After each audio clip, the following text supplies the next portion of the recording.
Por isso ele começa com aquele versículo maravilhoso, já chamando Jesus de quê? De filho de Davi, filho de Abraão. Começa com a genealogia e já afirmando, esse Jesus que veio ao mundo é filho de Davi e é filho de Abraão. As duas alianças. O Messias deveria ser descendente de Abraão e descendente de Davi. Ou seja, Mateus tem um grande propósito. Encosta a porta ali, Pedro, que está distraindo um bocado. Por favor. Mateus tem um grande propósito, e cada livro você deve entender o propósito. Mateus está escrevendo basicamente para os judeus, dizendo assim, o Messias veio, Jesus era o Messias. É isso que ele vai fazer, o rei veio, e o rei era o Messias. Então ele começa o livro dele dando qualificações de Jesus Cristo. A primeira delas é a genealogia, que ele é descendente de Abraão, de Adão. E depois ele começa a falar do nascimento de Jesus. O Velho Testamento já dizia que Jesus viria de uma virgem. Então, a primeira coisa que ele fala é que Jesus vem de uma virgem. Vamos então a Mateus 1. E Mateus 1 termina então com Deus conosco, que foi muito bom a gente ter terminado aqui com Deus conosco, não é? Quem lembra? Mateus, o livro começa com Deus conosco e termina com... Quem lembra? Estarei convosco todos os dias até a... Embora eu esteja subindo, mas ainda estarei com vocês. Lembra disso? O Espírito Santo estará com vocês. Hoje eu vou começar o capítulo 2. Ainda dentro da visão de Mateus, que é nos mostrar que Jesus realmente era o Messias. É o Messias, que já veio e lá no fim de Mateus ele vai dizer, e ele voltará, não é? Quando nós chegarmos lá, nós vamos ver Mateus dizendo, ele voltará, ele já veio e voltará. O segundo capítulo começa com, tendo Jesus nascido em Belém, mas por uma questão até de colocar as coisas no devido tempo, antes de estudar Mateus 2, eu vou para Lucas 2, porque Lucas 2, você vai ver que antecede Mateus 2.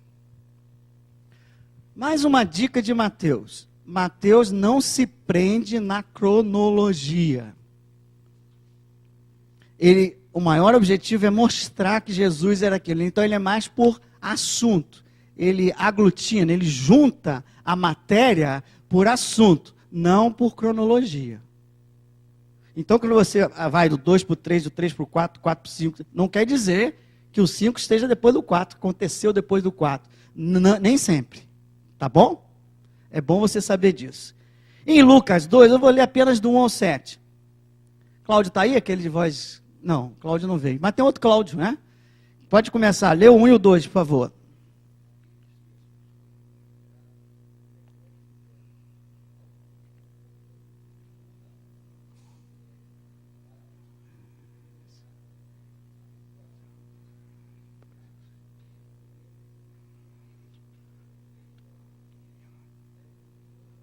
Amém. Marcelo, 3 e 4. Marcelo do lado esquerdo aqui.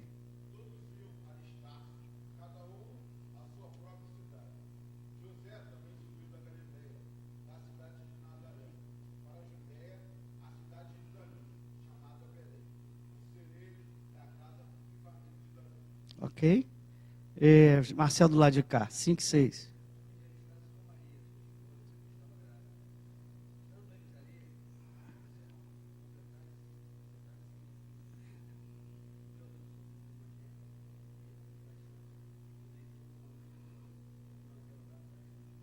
Aleluia. Glória a Deus. Então, aqui é que realmente Mateus 1 diz que ela está grávida, que está grávida do Espírito, e que virá o Deus conosco. E Lucas 2 mostra o nascimento da criança. Né? A ida deles, eles estavam onde? Eles estavam em Nazaré, aí foi feito um recenseamento, e Maria, grávida, pega a sua mulinha com o seu José e vai passear. Que passeio horrível, não é? Mas ela vai passear, né? E ela tem que chegar até Nazaré. Tá certo isso? Não, ele vai para Belém, tá certo? Vai para Belém, onde ele vai nascer. Então, ele vai para Belém, a fim de alistar-se, etc, etc. Então, ela faz uma viagem grávida. Quando chega lá, então ela já estava em adiantado da gravidez. Chegando lá, está na hora de ter o parto. Elas procuram uma casa, todo mundo sabe disso, um lugar para ficar e não conseguem um lugar para ficar. Acharam uma manjedoura e o menino nasce naquela manjedoura. Amém? Vamos tentar tirar alguma coisa. Eu já ensinei aqui. Texto que tem narrativa, você vai se colocando no lugar das pessoas. Eu não quero perder muito tempo em Lucas 2, porque a nossa estrutura é em Mateus. Vou fazer só alguns comentários aqui sobre o que está acontecendo. Primeiro, se coloque no lugar de Maria e José. A viagem difícil que eles estão fazendo para Belém. Aquela é uma criança de Deus, aquela é uma vontade de Deus na vida de Maria e na vida de José. Só que eles não têm muita moleza. Eles têm que fazer a parte deles. Assim, muitas vezes há alguma coisa dentro de nós que tudo que vem de Deus vai acontecer às mil maravilhas. Nem sempre isso é verdade. Para dizer a verdade, quase nunca isso é verdade. O que eu quero chamar a atenção aqui é que a vontade de Deus, ela enfrenta nas nossas vidas, ela enfrenta a oposição. Por quê?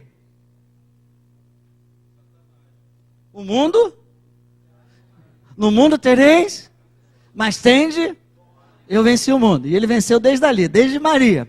Então, eu queria colocar esse primeiro conceito, quando a gente aplica isso aqui. As coisas, você vai ver que Maria e José, no capítulo 2 de Lucas, no capítulo 2 de Mateus, eles correm para o Egito, eles voltam do Egito. Poxa, não seria mais fácil logo Deus mandar alguns anjos e proteger eles, deixarem no lugar parado lá, protegido, e eles se pouparem? Mas não é assim que as coisas funcionam. Deus escolheu operar aqui na terra através de cada um de nós.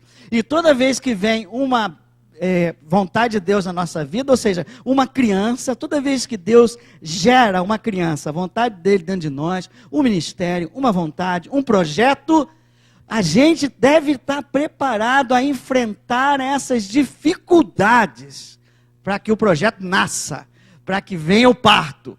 Tanto é que Maria, está dizendo assim, ela não tinha lugar nem para nascer a criança. Parecia que não havia lugar para a vontade de Deus ser realizada. Concorda? Parecia que não havia lugar. E muitas vezes, Deus te dá algo e parece que não há lugar, não há o tempo, não há as circunstâncias, não cooperam para que você possa fazer aquilo que Deus mandou você fazer. Não desanime.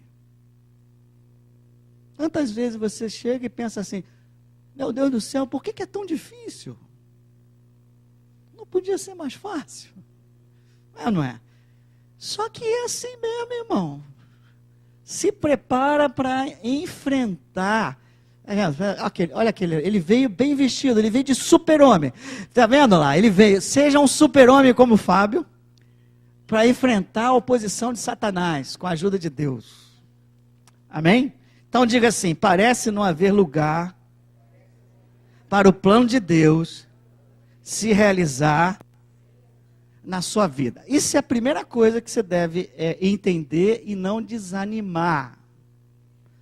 Segunda coisa que você deve aprender é que, apesar da oposição, a criança vai nascer. E muitos vão se alegrar. E a bênção virá. Na tua vida, a mesma coisa. Apesar de grande oposição, se você não desistir e continuar, Deus vai cuidando das coisas. Existe a oposição de Deus e da oposição do inimigo e o cuidado de Deus na tua vida. E na hora certa, a vontade vai nascer, o projeto vai vir à tona, a criança vai nascer e muitos vão se alegrar, inclusive você. E muitos serão abençoados, inclusive você. Amém? Então, a primeira página fala exatamente sobre isso, os slides. Apesar da oposição, o parto vai se realizar e muitos vão se alegrar. O cuidado de Deus, a igreja do Senhor prevalecerá. O que vem do Espírito não pode ser destruído. Amém? Aí o Boa fala em nossas vidas. Vou para a página 2. Primeiro slide. Não desanimem. Por que é tão difícil? Continue. Deus está vendo, Deus está cuidando e na hora certa Ele vai intervir na tua história. Ele vai achar uma manjedoura, Ele vai achar um lugar que ninguém esperava e você vai ter a criança. Amém? A criança vai nascer. Glória a Deus. Pronto, agora podemos dar esse introito, podemos voltar para Mateus 2. E eu queria, essa aí dá para ler, quem está lá é o Tiago, esse dá para ler, pode até jogar na tela.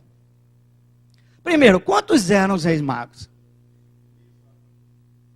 Todo mundo acha que eram 3. Então você vai ver aqui na palavra de Deus, pelo menos por enquanto, eu não vi nada que me diga que eram 3. Eu só vi o plural, magos.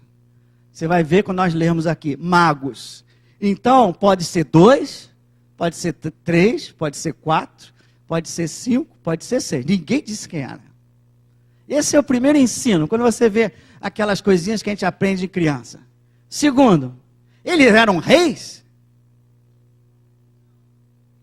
Ninguém sabe se era ou se nem era. Eu posso afirmar que eram reis?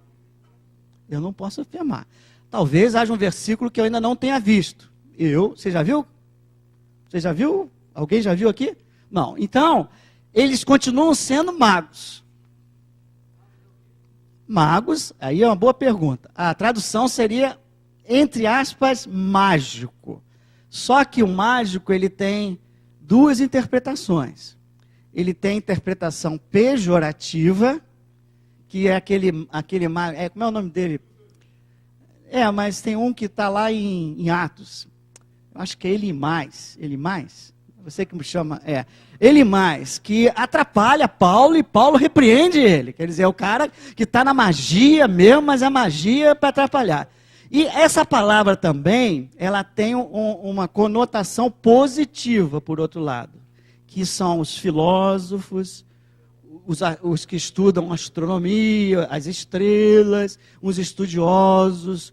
E a maioria dos autores concordam que o que a gente pode dizer é que eles eram sábios. Sábios. Tá bom? A maioria concorda que não é muito pelo mágico pejorativo. Não é muito por aí. Mas até poderia ser. A gente não pode afirmar. O fato é que a estrela mudou a vida deles. Eles estavam estudando a estrela, não sei se estavam adorando a estrela, mas Deus é tão maravilhoso que usa até as estrelas que as pessoas tentam adorar do modo certo para trazê-las a quem? A Jesus Cristo. Deus é poderoso para fazer até isso, concorda? Então, magos, está aí. Então vamos chamá-los de magos. Eles eram sábios até por tudo aquilo que eles fizeram. Eles conseguiram chegar do jeito que eles conversaram.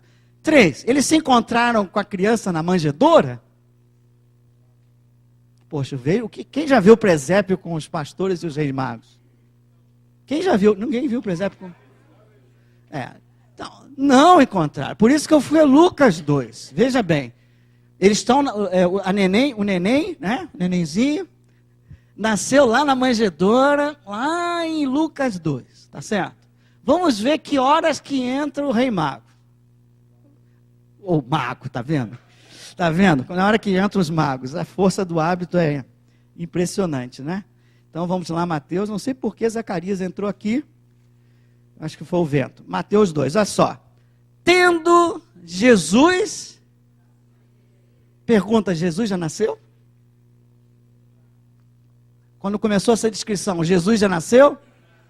Ele já está na manjedoura? Certamente que não, porque você vai ver que ainda vai demorar até eles chegarem lá. Então, certamente ele não vai estar na manjedoura. Tudo isso são coisas que a gente vai criando. Então, tendo Jesus nascido em Belém da Judéia, em dias do rei Herodes, eis que vieram uns, não falou rei magos, uns magos do Oriente a Jerusalém.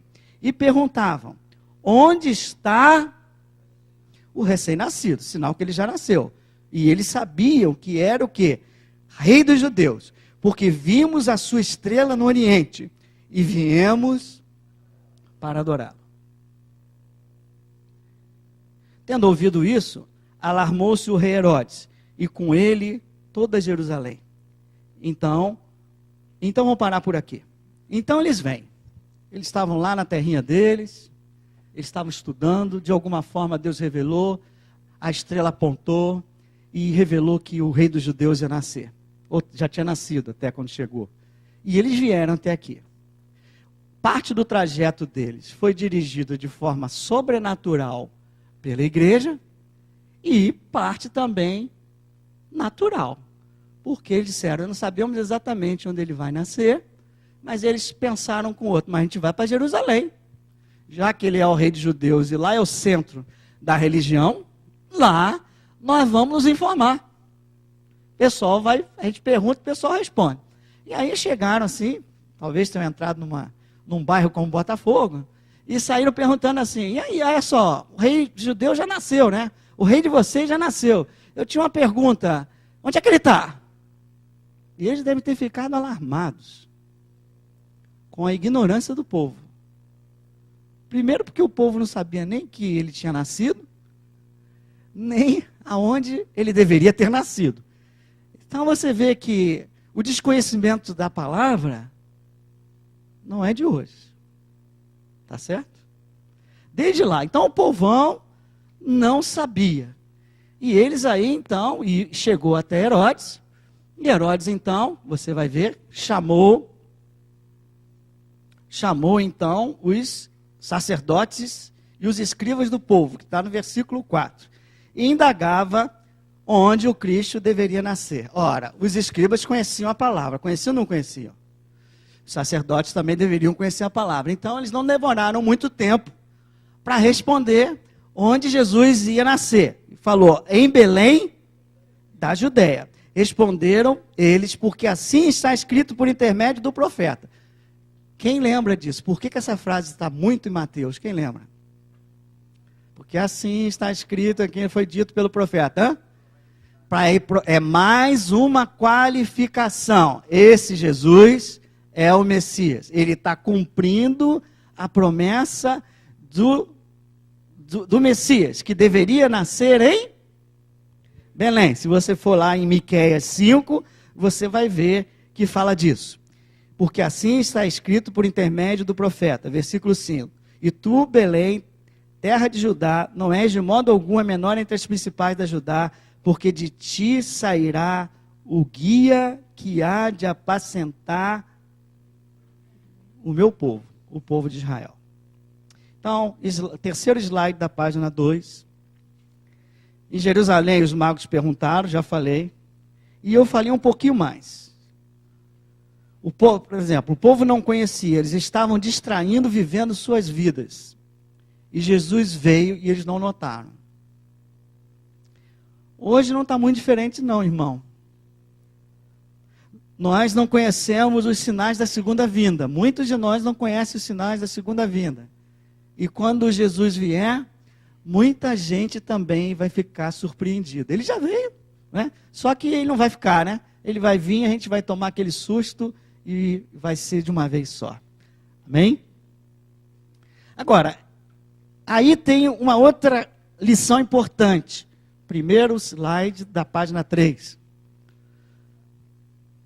Os magos não conheciam as escrituras, porque eles não sabiam onde ia nascer, pelo menos essa parte, como os religiosos. Mas eles encontraram Jesus. Rapaz, hein? Veja, eles não conheciam, mas eles encontraram Jesus. E os sacerdotes sabiam que o nascimento era em Belém, mas não encontraram. Tem coisa aí para a gente cavar. Os magos não pertenciam à religião judaica, mas eles tinham uma coisa, eles vieram determinados, eles receberam um sinal de Deus e vieram determinados. Eles queriam encontrar o rei dos judeus. E eles saíram de muito longe para encontrar. E eles passaram por obstáculos para encontrar o rei.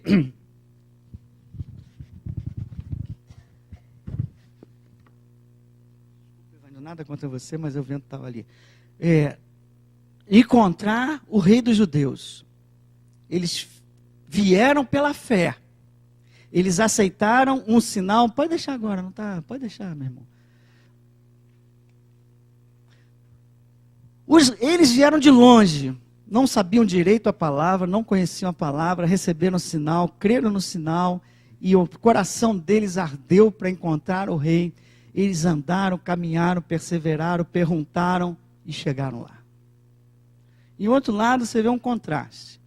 Os sacerdotes que sabem que Jesus virá, só que está demorando tanto que parece que o pessoal já não está nem mais esperando que ele venha.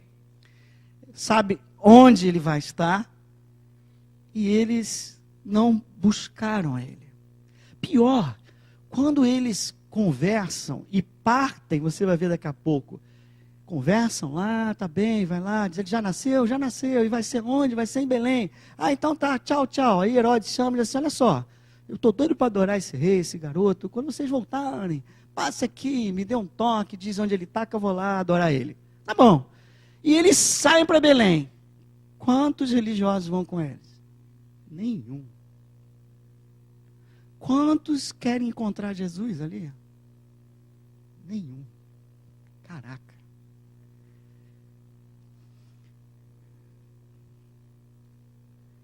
Os religiosos não tinham sede de Jesus, de Deus. Os caras falaram, e eles talvez pudessem ter até alguma dúvida, pudessem estar debochando. Como é que esse cara viu? Mas pô, sei lá, vamos lá, se é mesmo, vamos checar. E eu então botei aqui esse versículo, slide 2, da página 3. Os magos foram sozinhos a Belém, ninguém os acompanhou. Primeiro, precisamos manter nosso foco em Jesus e seguir em frente, mesmo que estejamos sozinhos nessa caminhada. Porque eles devem ter, assim, achado estranho. Coisa esquisita, o rei deles, ninguém está nem aí. Eles não se perguntaram, será que nós estamos enganados? Não. Eles continuaram firmes. E botei uma frase forte para terminar esse slide. Se as pessoas não querem ir para o céu conosco, nós não vamos para o inferno com eles. Então, é isso aí que você deve estar assim, olha só, mantenha o foco, irmão. Ah, mas ninguém está indo comigo, não quero nem saber. É assim, às vezes, até na família a gente tem que fazer isso. Você, estou com o Senhor Jesus, já falei. Ninguém me dá ouvido, então vou na frente. E eu vou mostrar a eles que eu vou ser transformado, que Deus vai mudar a minha vida, vou testemunhar, e eles vêm atrás. Eu não vou ficar parado esperando que eles venham. Deus te dá um projeto dele. Ninguém quer fazer contigo. Vai sozinho, irmão. Vai sozinho. Faz sozinho. Às vezes, você não consegue convencer as pessoas que Deus falou com você. Não é. Não convém. Ninguém, todo mundo debochou dele. E ele fez lá a arca. Não é? Mais embaixo. Aí eu perguntei, você tem mantido o foco, mesmo quando sozinho? Os líderes aí que estão tão sozinhos, dos grupos 3C, têm mantido o foco? Sem supervisão, sem pastor ajudando, tem mantido o foco? Tem mantido o foco? Deus abençoe os irmãos. Mas o mais bacana é assim, ó. Os magos, eles tinham o tempo. Vou falar de novo. Os sacerdotes, eles tinham a promessa escrita. Jesus virá, o Messias virá. E os magos, eles tinham o tempo. Eles tinham um sinal de Deus. Ele veio. Algo sobrenatural vindo de Deus. Uma revelação de Deus para eles. E é muito bom você entender que nas nossas vidas, as duas coisas são necessárias. Você tem uma série de promessas na tua vida. Mas além de ter a promessa, que é a palavra, você precisa ter o tempo que ela vai se concretizar, o tempo que você vai se mexer para ir até Jerusalém. Isso quem dá é o Espírito. Por isso que a palavra diz, a letra mata, o Espírito vivifica. Ele diz, está vendo aquela palavra ali? Ela agora ganhou vida. Jesus está aí, vamos até lá. Não dá para viver só com sinal. Os magos dependiam de ouvir, não é? Só com o sinal. E não dá para viver só com a palavra. Por isso que a gente sempre fala aqui, o ministério tem que ser um ministério de palavra e poder. Palavra e intimidade com o Espírito. Palavra e relacionamento com Deus. Se você não ouvir de Deus, você vai ter um monte de promessas armazenadas na tua Bíblia, mas elas não têm vida. Será que vocês entenderam? Tem gente me olhando tão estranho, né? Essa primeira então, diga assim, a letra mata, o Espírito vivifica, tem que ter palavra e poder. Quem pode dizer? Tem que ter palavra e poder. No sentido do poder do Espírito Santo para te dar o sinal. Segunda coisa interessante é que eles não tinham fome. Os religiosos. Então eu escrevi aqui, último slide. Veja como a religiosidade e o conhecimento pode esfriar o coração das pessoas em relação a Jesus. Super-homem, você vai voar? Não, né? Ainda não. Olha só, irmãos. Interessante que eles não tinham essa sede. Por quê? A religião, o ritual e o conhecimento aparentemente alimentam a nossa alma.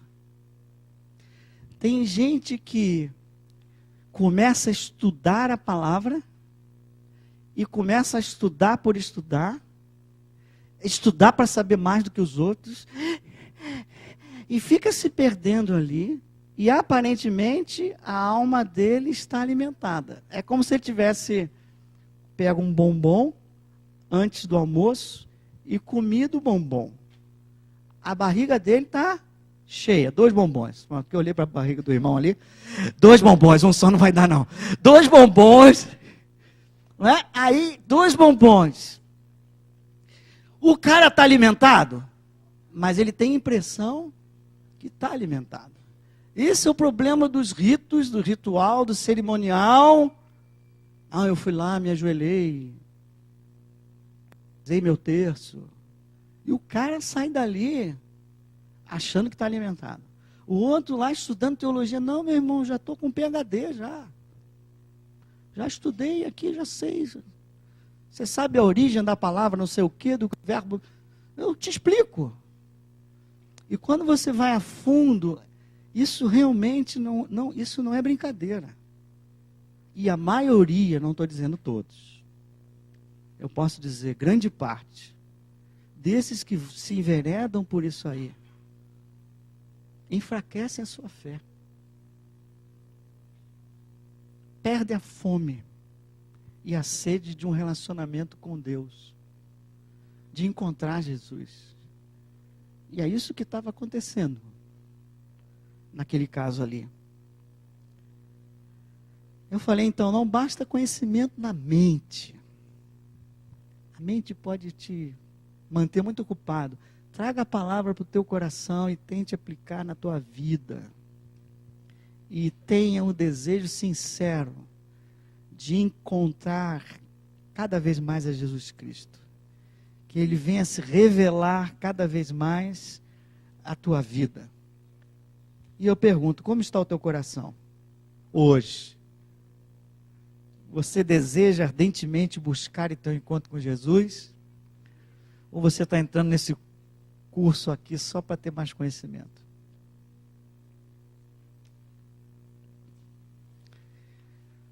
Página 4, a palavra de Deus diz: buscar-me-eis e me achareis quando me buscardes. Aqueles caras lá não conheciam bem a palavra. Quem busca de todo o coração, acha a estrela, a luz de Deus para conduzir os magos a Jesus. Há uma analogia que eu deixo vocês para estudar em casa entre a conversão desses gentios, porque eles não eram judeus, e a nossa conversão. Daqui a pouco talvez eu volte a isso. Vou pular, vou deixar isso aí, vou pular porque a hora já se adianta. E a última coisa que eles fizeram, se você lê em Mateus, eles adoraram. Vamos lá, o 8. 2:8. E enviando-os Belém, disse-lhes: ide, informai-vos cuidadosamente a respeito do menino, e quando tiverdes encontrado, avisai-me, para eu também ir.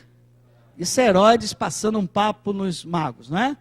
Olha só, vai lá, eu gosto muito dessa criança, sabia que ele ia nascer, eu amo essa criança, né? Eu quero adorá-lo. Quando vocês voltarem, dá uma passadinha aqui. 9. Depois de ouvirem o rei, partiram, e eis que a estrela que viram no oriente os precedia, até que chegando, parou sobre onde estava o menino. Olha a estrela de volta. Dirigindo eles até onde estava o menino. E vendo eles de novo a estrela, eles fizeram o quê? Se alegraram com um grande e intenso júbilo. E aí entrando olha como é diferente aqui. Agora já é casa.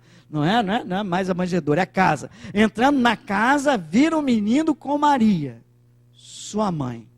Prostrando-se, o adoraram. Ao invés de adorar Maria, eles adoraram a quem? Eles adoraram a criança.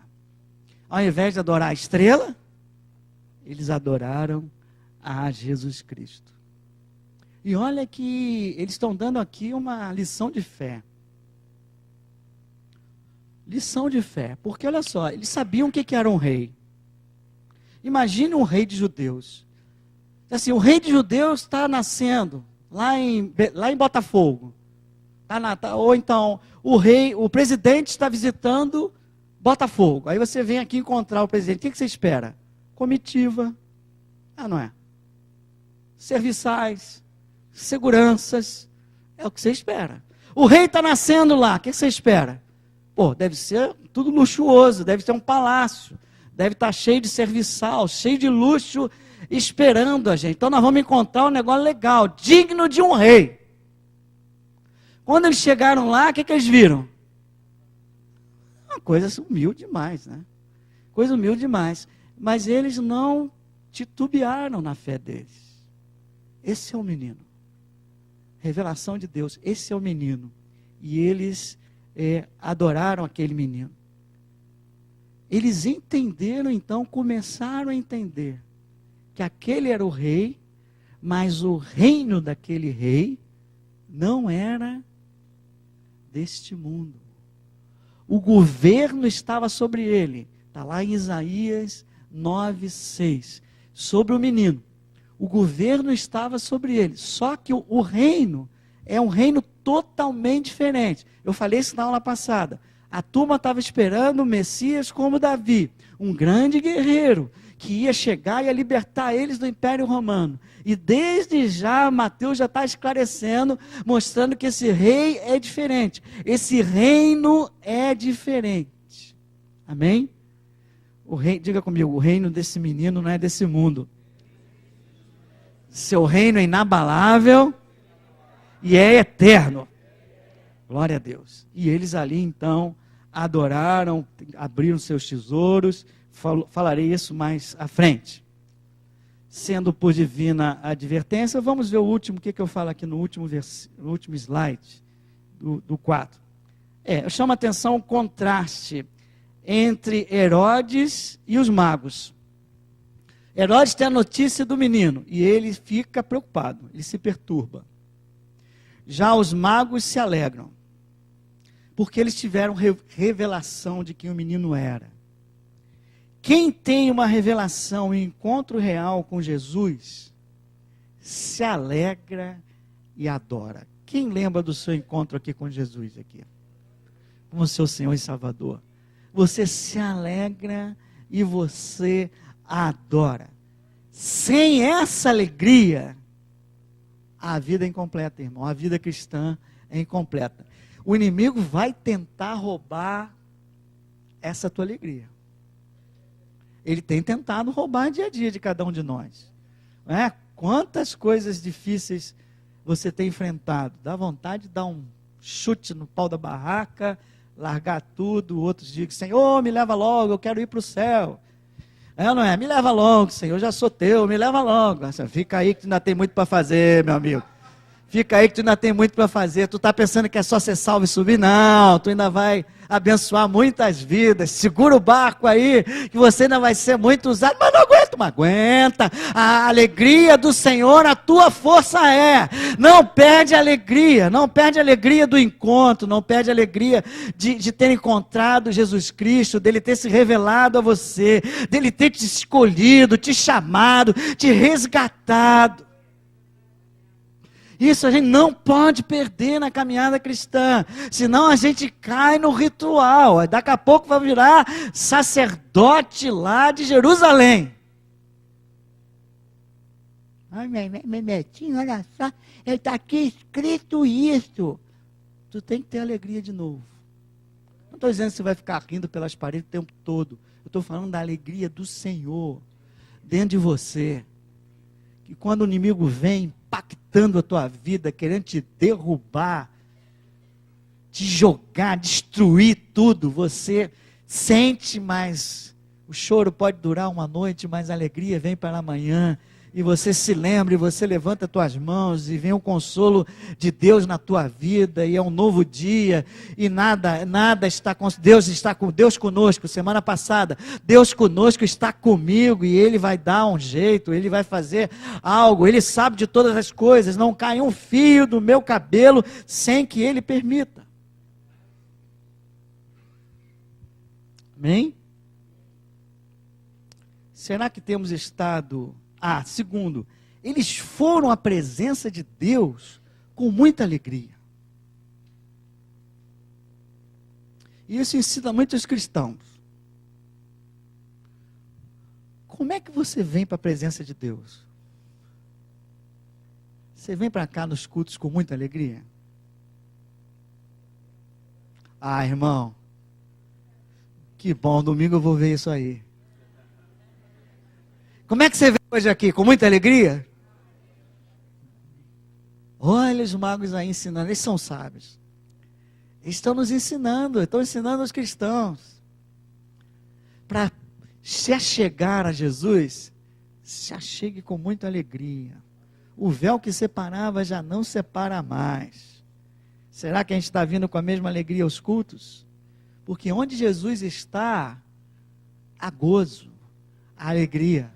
Jesus está aqui. Quem tem 32 preocupações aí?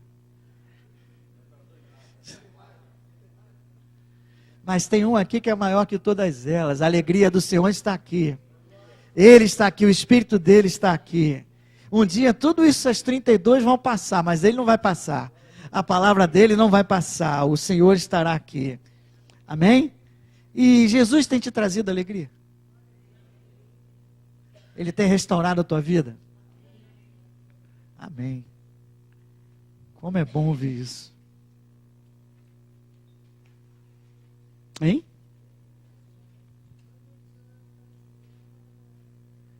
O Espírito Santo opera maravilhas aqui neste lugar. Vamos lá. Jesus está presente no meio da gente. E o Espírito Santo opera mesmo, Senhor. Página 5.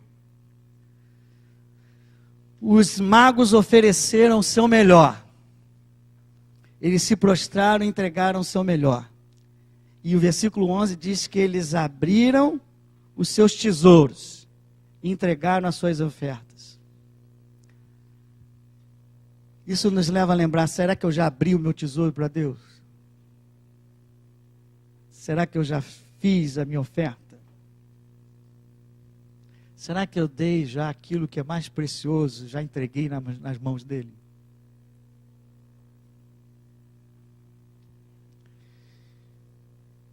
Os presentes têm algum significado que os autores falam. Eu achei bonitinho, trouxe para vocês. Eles dão 3 presentes, cada um com significado, cada um apontando para algo que Jesus era. O ouro lembra a realeza. Então, quando eles entregam o ouro ao menino, eles estão entregando o ouro ao menino rei. O incenso está lá em Êxodo, não sei se eu botei aqui, Êxodo 30, 37, 38, você vai ver que o incenso ele era dedicado ao serviço, à adoração, no altar de incenso. Era só para isso. Então, está falando da divindade, do culto a ele. Então, era o menino Deus.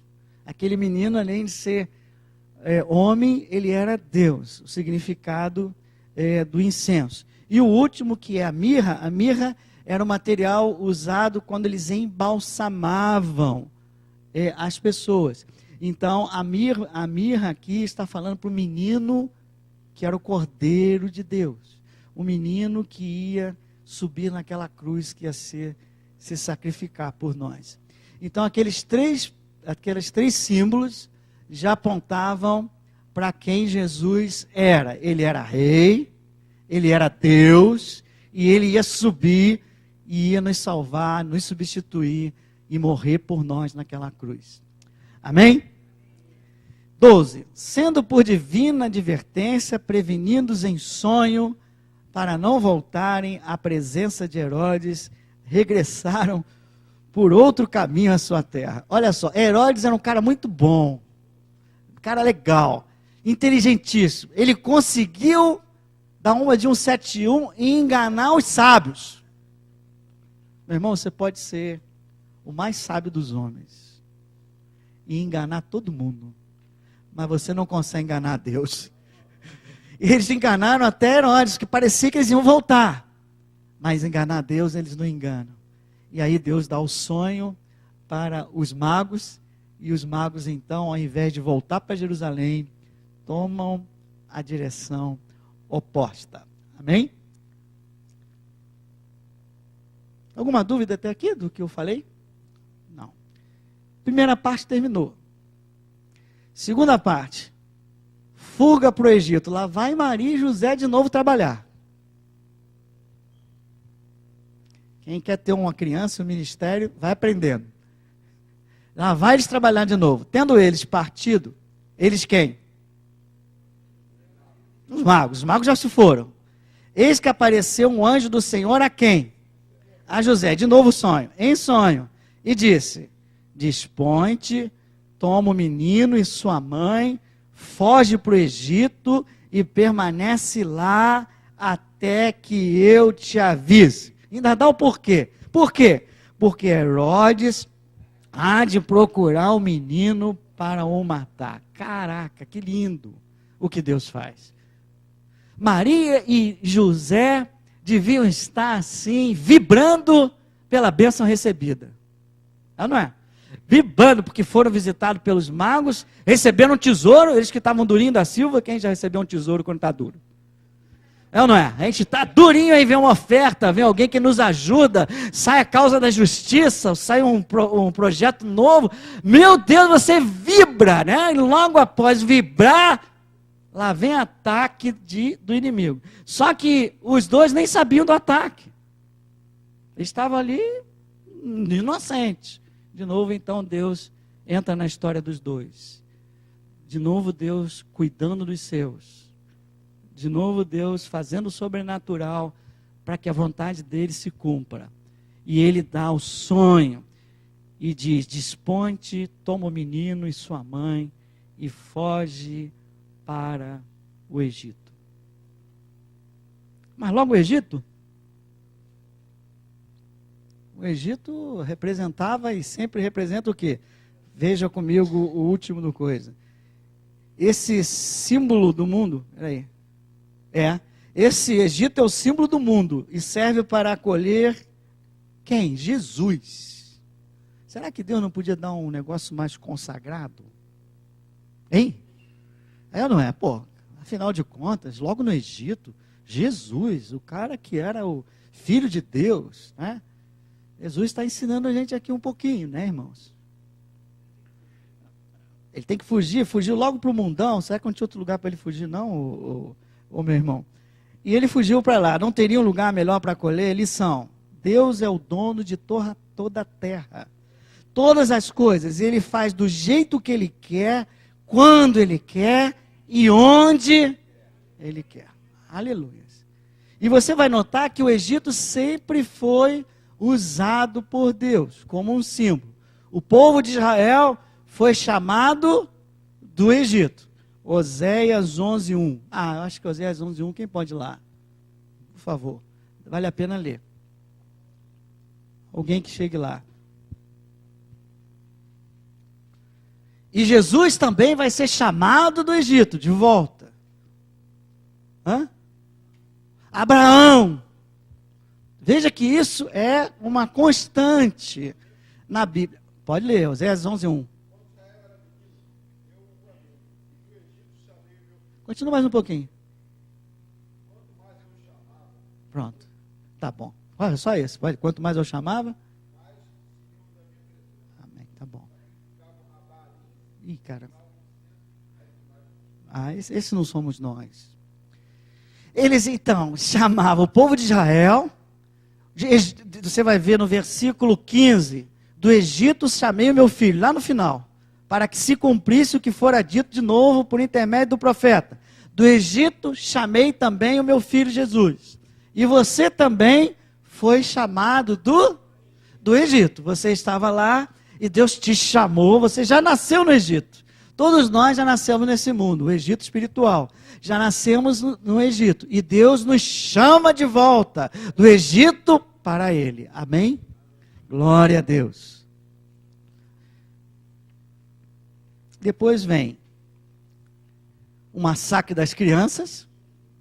Herodes 16. Vendo-se iludido pelos magos, enfureceu-se Herodes. Ele já estava enfurecido por causa da criança. Agora ele está enfurecido porque enganaram ele. Quem já foi enganado aqui? É legal pra caramba, né? Você se enfurece rápido. E esse cara que já não era muito bonzinho, Ciro. Aí, agora esses caras vão ver o que é bom para tosse. E mandou matar todos os meninos de Belém e de todos os seus arredores, de 2 anos para baixo. Que mais ou menos é a data, ele deve ter dado uma folga, é a data que os magos falou que mais ou menos viram a estrela, né? Que mostrava o nascimento do menino. Então, 2 anos. E saiu matando todo mundo.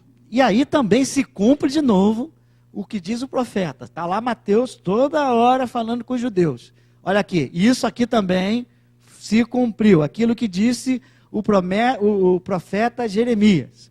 Ouviu-se um clamor em Ramá, pranto, choro e grande lamento. Era Raquel chorando por seus filhos. E inconsolável, porque não mais existem. Quem conhece a palavra sabe que isso aconteceu também lá no tempo da Babilônia. Ela chorou lá, as crianças morreram lá. E você, quando começa assim a estudar a palavra de Deus e ver as promessas, quando ele fazia promessas no Velho Testamento, você vê que Deus é tão maravilhoso que ele faz uma promessa que se cumpre naquele tempo e se cumpre depois em Jesus. É uma coisa maravilhosa. Então, isso já tinha ocorrido lá na Babilônia, no exílio da Babilônia, e agora ocorre de novo, e agora ele está chamando essa promessa para Jesus. Há sempre esse paralelismo daquilo que é para o tempo daquela época, mas que também aponta para os nossos dias. Amém? Oi? Moisés, tá. Mas aqui ele falou de Raquel chorando. Raquel. Ok? Vamos então voltar do Egito? Tendo Herodes morrido, eis que um anjo do Senhor apareceu de novo, a José no Egito e disse, de novo o verbo. O verbo que ele gosta, do anjo gosta de usar com José é desponte. Ô irmão, desponte. Agora eu vou falar com você só assim. Desponte, irmão. Toma o menino e sua mãe e vai para a terra de Israel. Por quê? Porque já morreram os que atentavam contra a vida do menino. Isso assim me dá uma tranquilidade muito grande. De um lado, crianças morrem.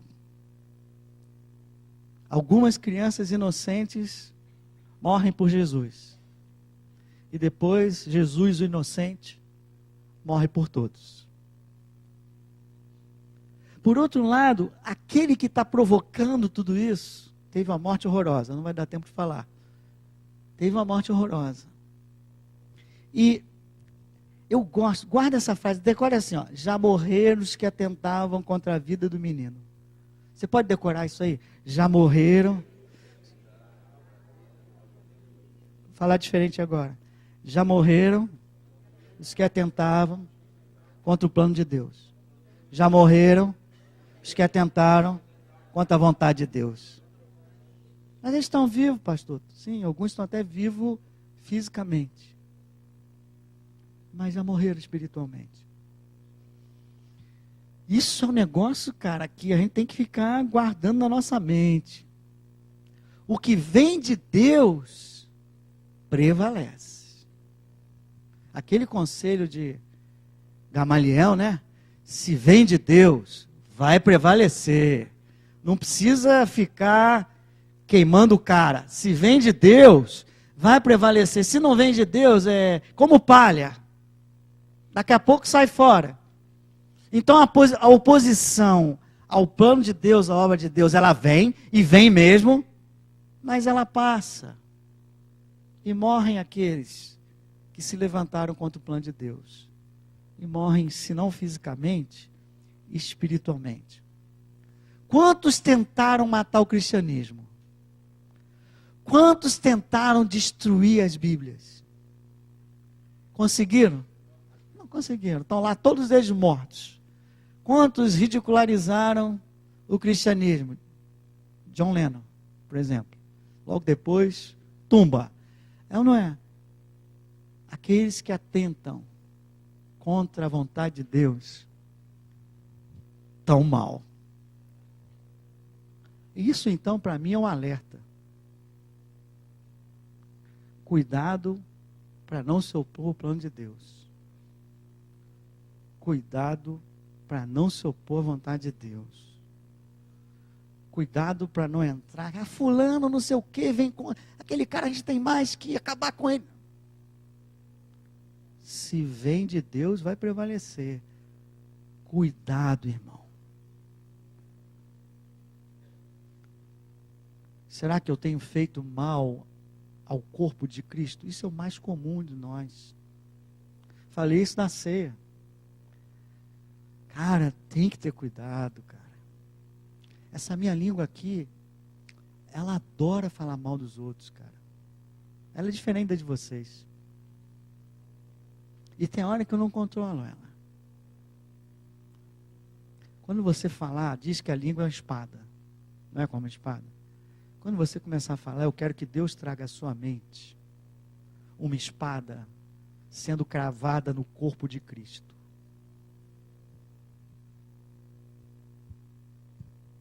Lembre-se disso. Os que fazem mal ao corpo está indo contra a vontade de Deus, o plano de Deus, está indo contra o menino. E a coisa é tão banal que a gente acha que não tem problema, falando sério. Isso é que é o pior, porque a gente acha que não tem problema, e Satanás fala pra gente que não tem problema, e a gente até aceita, pô. Coisinha à toa, fofoquinha desse tamanhozinho, foi. Uma notícia, não foi uma fofoca. Uma notícia. E aquilo vai ganhando força. Quando você nota, se propaga. Quando você nota, já criou grupos. Aí, a unção que pode estar aqui, a presença de Deus, fica do lado de fora. Eis que estou à porta e bato. Estou esperando vocês. Vocês vão continuar assim ou eu posso entrar para cear com vocês? Então, eu acho que hoje, quando você chegar em casa, pede perdão a Deus pela língua, porque a minha língua não é diferente da tua, não. Ela é igual. E vamos ser mais alertas, porque os que atentam contra o menino morrem espiritualmente. Pronto, vamos para frente. Ficou todo mundo triste, mas essa tristeza vai levar a gente a uma grande alegria, que é a presença de Deus. Aí, se ele falou para José, dispõe-te. Sabe como é que acontece com José? 21. Dispôs-se ele. Pô, esse José não é mole não. Quando dá um desponte nele, ele dispõe-se. E ele tomou o menino e sua mãe e regressou para a terra de Israel. Tendo, porém, ouvido que Arquelau, que era o filho do outro, do Herodes, reinava na Judéia em lugar de seu pai Herodes, temeu ir para lá. E por divina advertência, de novo, prevenido em sonho, retirou-se às regiões da Galileia. E foi habitar numa cidade chamada, para que se cumprisse o que fora dito por intermédio dos profetas. Ele será chamado Nazareno ou Jesus de Nazaré. Amém? Duas coisas aqui, Belém e Nazaré. Belém, último slide da página 6. Belém é o lugar adequado para Jesus nascer. Primeiro, que já tinha sido falado pelo profeta, que ele nasceria em Belém. Segundo, Belém é a cidade que Davi nasceu. Terceiro, Belém quer dizer o quê? Cidade do pão. E quem é que Jesus é? Ele é o pão da vida, ele é o pão vivo que desceu do céu. Ele é um maná. Então, não tem lugar mais adequado para Jesus nascer do que na cidade do pão, porque ele realmente é o pão da vida. Amém? Mas ele cresce em Nazaré. Pode vir, lembra que tem uma hora que os judeus perguntam, pode vir coisa boa de Nazaré? Porque realmente não se esperava nada de bom de Nazaré, né? E Jesus mais uma vez ensinando, e Mateus ensinando isso, que o reino é diferente. Esse é um outro reino. E Nazaré me lembrou o voto de Nazireu, que está definido em Números 6. Depois você vai olhar em casa, que hoje eu comecei mais tarde. Número 6, você vai ver lá. Que eles faziam, toda vez que queriam consagrar alguém, não é? Tinha esse voto. Alguns era negócio do cabelo, que não cortava, não fazia bebida alcoólica, não bebia bebida alcoólica. Por exemplo, Sansão, ele era um deles, que fez um voto. E Sansão veio para, entre aspas, salvar Israel da opressão dos fariseus, filisteus, não é? Fariseus, dos filisteus, tá bom? E Jesus? Se eu, para me consagrar, tenho que fazer esse voto, olha a dificuldade, né? Tem que fazer esses votos, não beber, etc. Jesus era todo... Ele sentava, bebia com todo mundo. Comilão, não é? Comilão, uns reclamavam do João Batista, e outros reclamavam que ele comia, que ele bebia. Então ele não tinha nada de voto de Nazireu. Mas na verdade, esse Sansão apontava já para ele. Porque ele era o mais consagrado de todos aqueles que fizeram o voto. Ele foi o mais separado de todos. Ele veio também para salvar o povo de Israel. Amém? Só que aqui, Mateus já está, e o Espírito Santo está usando Mateus, já para nos começar a explicar, que já vai vir lá na frente, alguma coisa nova. Porque a consagração no passado era em hábitos, era uma consagração no exterior. E agora, Jesus vai trazer um novo tempo e vai começar a olhar para dentro de nós. É uma consagração que começa aonde? De dentro para fora. Ele foi o mais consagrado de todos, apesar de beber com os pecadores.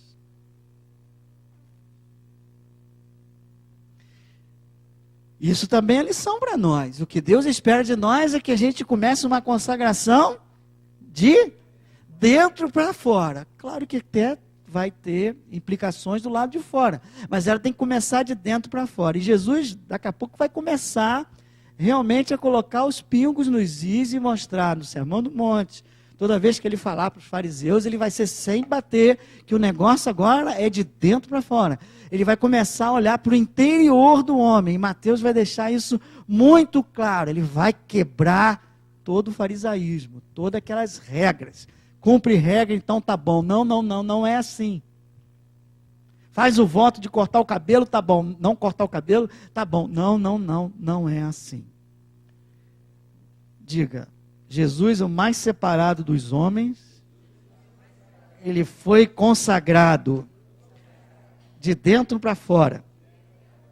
Um sinal de mudança que ia trazer no ensinamento do relacionamento com Deus. Lições da aula 2. Quem conseguiu fazer devocional? Ai, nenhum. Obrigado, Antonieta. Obrigado, Eduardo. 2. 3, 4. Quem dá mais? Conseguiu, não? Hã? Só um instantinho. Então, olha só, pessoal, não esqueçam do devocional. Eu estou pedindo que vocês façam devocional para que vocês gravem e depois, nos grupos que vocês estão indo, com as pessoas que vocês estão encontrando, compartilhem o que vocês aprenderam. E na hora de estudar o devocional, só um instante, Elvira, antes de começar aqui. Fala, pronto, senão eu vou.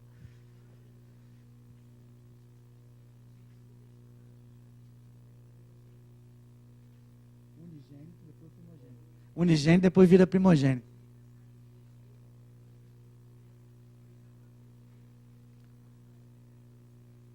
Amém, isso mesmo.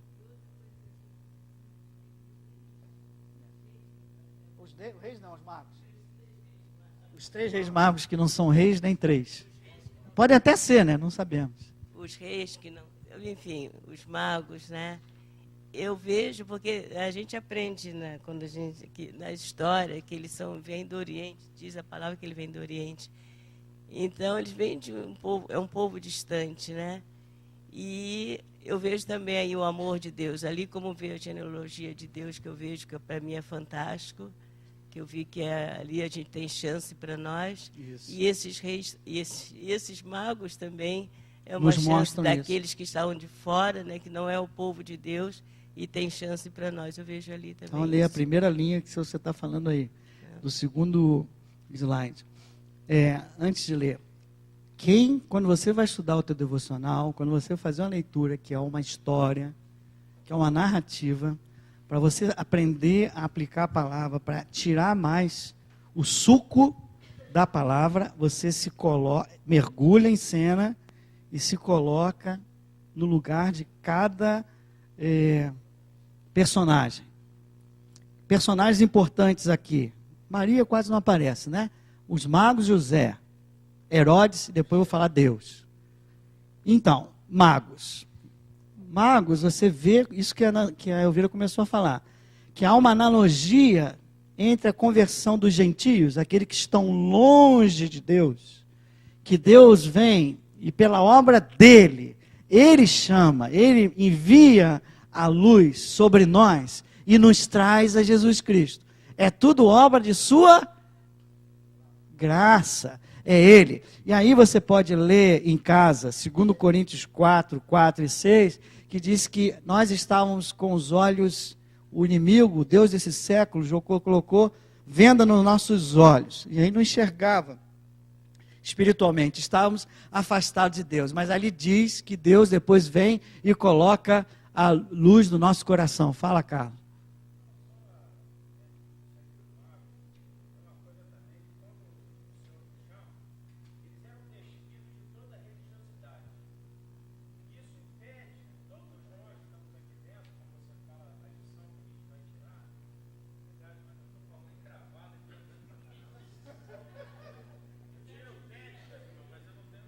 pode ficar sossegado. Deus fala conosco, como você sempre fala, qual é o sumo da lição? Para nós aqui ficarmos sempre atentos, porque ninguém quer ser religioso. Mas o que faz a diferença é nós termos um encontro com Cristo. Amém. Paulo era fariseu dos fariseus. Segundo a lei, ele era irrepreensível, até que ele teve um encontro com Cristo. Aleluia. Nicodemos foi de noite, se arriscou para encontrar com Jesus. E a lição que a gente tem que ter hoje é continuar se arriscando, né, para encontrar com Jesus sempre. Para seguir o Senhor. Amém. Apesar de já sermos dele. Amém. Amém. Então você lê em casa, 1 de Pedro 1,19, que é legal sobre a estrela. Né, que como é a estrela que trouxe os magos, Pedro fala que tem uma estrela que nasce no nosso coração. Né? É essa estrela alva, que ele chama, que nasce no nosso coração e traz luz. Segundo, os magos, os cristãos e a sede de encontrar e adorar Jesus, que é isso que o Carlos mais ou menos falou. Né? Ele dá uma aula para nós, os magos, podia até botar, os religiosos e os cristãos. Mas os religiosos não tinham. Os cristãos e os magos devem ter. Os magos nos ensinam a ter essa sede de encontrar, buscar Jesus e adorar Jesus. José me chama a atenção rapidamente a sua fé e a sua obediência. Dispõe-te, José. E o cara mandava brasa. Pô, mas é tão longe, cara. Ele é Deus, ele é teu filho, ele é teu filho, cara. Pô, não dá para pegar um negócio melhor, não? A gente voar, legal. Translada a gente aí, dá uma trasladada aí. Manda alguns anjinhos, nos leva. 2, não é só fé e obediência não, cara. É preciso coragem. Deus não nos deu espírito de covardia. É preciso coragem para fazer as coisas de Deus. Confesso que às vezes eu tenho assim, eu fico assim, mas alguém tem que me empurrar de vez em quando, porque senão, e alguém tem que te empurrar e a gente tem que ir em frente. Porque a vontade de Deus tem que ser executada. Amém? Então, lutas e dificuldades, apesar de ser filho de Deus. Havia lutas a enfrentar. Deus não enviou anjos para realizar o trabalho. E não, muitas coisas Deus não vai enviar anjo nenhum. Deus escolheu trabalhar na terra através do seu povo, da igreja. É a igreja que vai fazer a obra. É a igreja que vai evangelizar. É a igreja que vai pregar. É a igreja que vai ser edificada. É Jesus que vai edificar a igreja. Amém? Herodes, aquilo que eu queria que você guardasse. Quem atenta contra Jesus não prevalece. Será que você tem atentado? E mais 5 lições. Primeira. Quer falar de Herodes mais? É que eu tenho 5 lições aqui. Tá bom.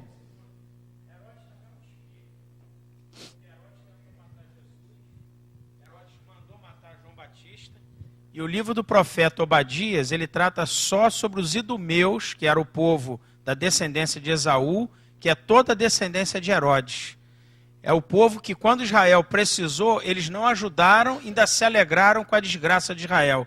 Aquilo que aconteceu no Velho Testamento, continua acontecendo no Novo Testamento, e como você falou, para nós atentarmos para esse espírito de querer matar a obra do Senhor. Amém. Que permanece também em Herodes. Mais uma, Tonieta. Pessoal, tem 5 lições, vou dar mais 2 perguntas no máximo. Essa é mais uma. Tinha uma moça ali, quem foi? Foi Rosana ou Elza levantaram o braço quando eu estava falando depois? Eu anotei também uma coisa aqui em José que não está no resumo, que me tocou muito. Que José também protetor de sua família, protetor do seu lar. Hoje percebemos que muitas famílias se desintegram muito rapidamente. E, sua maioria, o homem foge de suas responsabilidades de protetor de lar. Qualquer motivo de dificuldade é motivo para trair, para abandonar a esposa, os filhos. E isso eu percebi muito em José, que além da obediência, tudo ele manteve ali fiel à família. Perfeito. Glória a Deus. Quem mais fez devocional e viu? Você veja que Deus vai falando, né? E isso é que é bonito. Eu assim, peguei mais só 5 liçõezinhas para a gente amadurecer o que foi lido. Primeiro, Deus cumpre seu plano. Falamos isso semana passada, assim, apesar do silêncio, apesar das dificuldades, lembra? Deus estava cumprindo o plano dele. Agora, apesar da oposição do nascimento à vida de Jesus, mas a criança nasceu e muitos se alegraram. Oposição existe. Pode repetir comigo? Oposição existe. Faz parte do jogo, pode dizer. mas a obra vai ser realizada e muitos vão se alegrar. Deus dirige seu povo. Deus dirigiu o povo de Israel no deserto de uma forma sobrenatural. Nuvem e fogo. Lembra disso? Deus dirigiu os magos de forma sobrenatural. Com a estrela. Mas depois, é isso que eu queria chamar a atenção. Tem uma hora que eles foram e apelaram para o natural. Em Jerusalém, eles fizeram o que tinham que fazer. Perguntaram: aonde é que o garoto tem que nascer? E eles daqui que conheciam a palavra sabiam. Né? Eles não conheciam. Então o que eu queria dizer aqui é que tem coisas que Deus faz e tem coisas que Deus espera que você faça. Quando tem coisas que você sabe que tem que fazer, Deus espera que você faça. Não é para você ficar esperando o sobrenatural. Esse é um lado da moeda. O outro lado da moeda é quando você esgota aquilo que você podia fazer. E aí sim, você pode esperar o sobrenatural de Deus. O toque de Deus na tua vida. Por exemplo,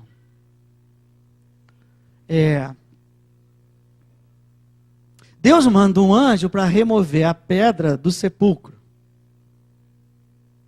Para Jesus, para o pessoal ver que Jesus tinha ressuscitado. Lembra disso? Quem tirou a pedra? O anjo. Lá em Lázaro, o que Jesus fez? Retirem a pedra. Quem tinha que tirar a pedra ali? Isso aí. Entenderam? Então tem coisas que Deus espera que a gente faça. Então tem muita gente, eu estou esperando em Deus. Ótimo, isso é muito bom. Mas tem hora que está na tua cara que você tem que fazer. Você tem que ir mais à frente, para depois Deus fazer de novo. E é o que eles fizeram. Perguntaram, os caras falaram Belém, eles saíram de Jerusalém. Quando saíram de Jerusalém, o que eles viram de novo? A estrela, apontando agora para casa, que ninguém sabia onde era a casa. Como é que eles iam achar? Aí Deus tem que operar, de forma sobrenatural. 3, Deus revela seu plano de forma gradativa. Sempre assim conosco. Você vai crescendo, ele vai dando mais um, ele vai crescendo, você vai dando. Ele fez assim com José. Veja o versículo 13. Tendo eles partido, eis que apareceu um anjo do Senhor a José em sonho e disse: dispõe-te, e permanece lá até que eu te avise. Ele criou uma conexão com José. Ele não chegou lá, olha, você vai para lá, vai acontecer isso, não sei o quê, até que eu te avise. Em geral, Deus nos leva sempre passo a passo. E aí você espera mais instruções de Deus. Isso aumenta a nossa fé. Deus vai trabalhando conosco de acordo com o nosso tamanho da nossa fé, do nosso crescimento espiritual. Então ele já está maduro o suficiente para ouvir e fazer isso. Tum. Aí você cresce mais um pouquinho. Agora já pode fazer isso. Tum, tum, tum, tum. Até que o plano de Deus seja totalmente revelado na tua vida. Amém? E isso também aumenta um pouco a nossa, além da fé, a nossa dependência dele. Ficar dependente dele. Queremos ouvir mais dele. Porque, na verdade, o mais importante para Deus é criar o quê? O relacionamento entre você e ele. Então, esse diálogo dele vai ser levado numa velocidade, num timing, de acordo com a tua estrutura espiritual, para que esse relacionamento seja construído e fortalecido. Amém? 4. Deus intervém de forma sobrenatural na história. Aqui nós lemos, só aqui, 5 sonhos. Um sonho para os magos e 4 sonhos para José. No capítulo 1 e 3 aqui. José, a criança é do Espírito. Maria está inocente. José, está na hora de fugir para o Egito. José, está na hora de voltar para o Egito. José, vai para a Galileia. Você vai ver aqui. São 5 vezes que Deus está entrando na história. Ele sempre faz isso, irmãos. Quando você precisa. Será que Deus ainda opera nas nossas vidas através de sonhos? Quem tem sonhos aí? De Deus. Todos os sonhos vêm de Deus? Não. Né? Tem gente que acha que todos eles vêm. Mas tem alguns que você nota que vem de Deus. Quando a gente estava precisando da casa, eu até botei aqui para você não esquecer. A gente estava lá em Atos, se precisava, Deus me deu um sonho, eu entrava aqui em tudo isso aqui. Eu não sabia onde era a Casa Amarela. Mas eu entrei nisso tudo aqui, subi como era antigamente. Eu entrava, eu nunca vejo um anjo no sonho. Não sei se o anjo tem alguma coisa contra mim. Mas eu ouço eles conversando comigo, eles falam, eu ouço, é como se fosse uma cena. Essa semana eu tive um sonho, assim, meio impressionante também. Eu digo, pô, será que a história é de Deus? Que é um negócio diferente, né? Mas Deus continua atuando. Ele mostrou essa casa. Um dia a gente achou, era essa mesmo, e Ele então nos aumentou a fé para que a gente pudesse dar o passo de comprar sem dinheiro. Ó, irmão, só tem 1 ano para pagar, só falta 1 ano. Quem pode dar um glória a Deus? Mais 1 ano a gente fica um pouco mais, respira um pouco mais fundo para a glória do Senhor. Amém? Então é isso aí. Deus continua dando sonhos, fazendo sinais. E mais, quando você tem uma criança no sonho, poxa, pastor, eu tive um sonho com o senhor. O senhor estava com as crianças no colo. Significa que Maria vai ter um bebê? Até pode ser, né? Mas pouco provável. Então, na verdade, a criança representa muito o ministério, algo novo que Deus está colocando, espiritual. Como colocou em Maria, Ele coloca em você ministérios, projetos espirituais. Então, quando tiver um sonho com criança, pode ser isso. Eu chamo a atenção porque eu já tive